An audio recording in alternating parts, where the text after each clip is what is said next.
Good morning guys, or good morning mga dialysis patient. Ako ay si Elmer Salomon, your patient technician care. So karon nag-timing ko alas 4 sa kadlawon. Kaya kung official timing dyan alas 5, but extra hatag extra time. So early time in para dili ko mag-cramming. So mo ang trabaho as a patient care technician, set up na mo among area before mo arrive ang mga pasyente. So kanina procedure, tanang machine dapat siya i-rinse. Kaya nga no, sa sulod sa machine na siya mga gagmay na mga agianan sa tubig, dapat siya i-replace, dapat siya new. O ang purpose po ana para kato mga clot or clog na mga acid or bicarb na acid bicarb para matanggal po siya o di siya maka cause of flow alarm sa machine. Mao na ang protocol. So karon na napugo sa old area. So kanin dre na area na siya upat ka machine. Tulo ka 4008S o isa ka 5008S. So kani siya kailangan mo siya i-rinse tanan. Kaya mo na ang protocol sa gihatag sa mua sa engineer. So tanan turn on ako.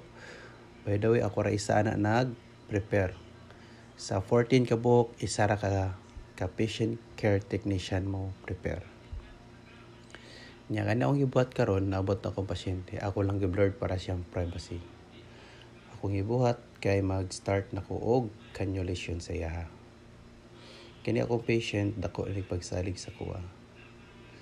Mas dako siya salig sa uban. Charot lang. So karon nag-open ko sa kuan sa needle na Venus gauge 16.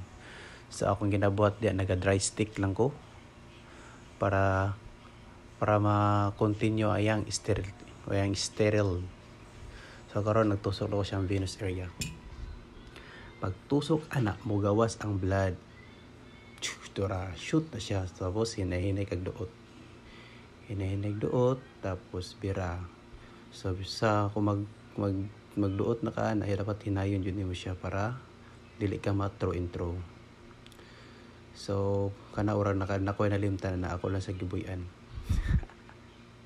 Yan ibalik na ko og plaster.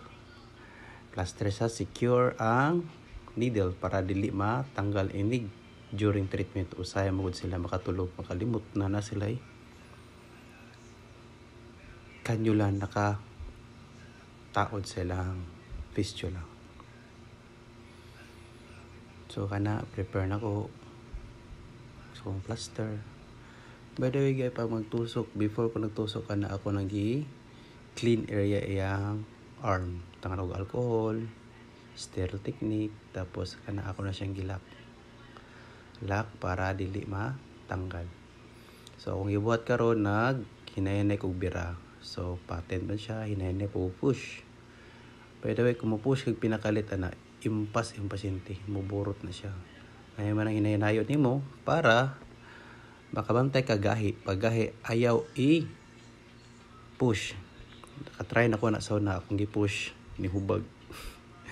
So advice na ko sa mga newbie. Human kitanggal na ako kay magkuha ko sa arterial na gauge 16. Hinanay og tanggal gani siya kay para dili muawas ang dugo. I-open na siya tapos lock para dili mag-clot. Okay, nagkuha na ko sa Picas. Kumano siya ang arterial cannula kay red color. Ang Venus cannula kay blue. Okay, tusok ko sa arterial. So, idali ra kanina yung ugat guys. Pwede piyungan. So, nanay backflow. Hinay nagduot. Bira, good. Iduot na po mo siya para masulod. Pero pag ako yung nagakumala ko nagasulod kayo, basi mahadlo ko mga throw and throw. So mag-click na po, matinga ka nahubag mo na yung braso. Kaya na throw and throw na day. Yan ang lagom na. Patay ta sa doktor ana. Okay, by the way guys, salamat. Daghang salamat.